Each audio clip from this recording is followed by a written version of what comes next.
So because we're having a solid concrete floor, we're not going to have any airflow to our current suspended timber floor that we've got in the existing house. So we'll put this air brick in with this periscope vent, and we have to.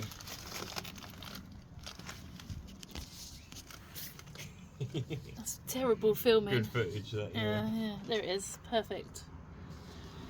Gonna.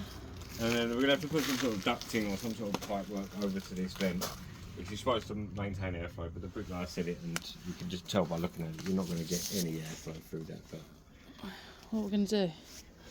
what it is, you can't really do much else. But. Try and do something. And it's too high as well, see, like that. It must have a similar thing, a similar vent type structure, because that's the floor height, that's the damp there, and that's the floor height. So that's above the floor height. So it must have some sort of. It's weird though, isn't it? Because even in our old house, which is also I a think Victorian that's how they built them. always They didn't just have an underground thing so the water could get in. They built it above the damp, and similar to that, that's obviously like a modern thing.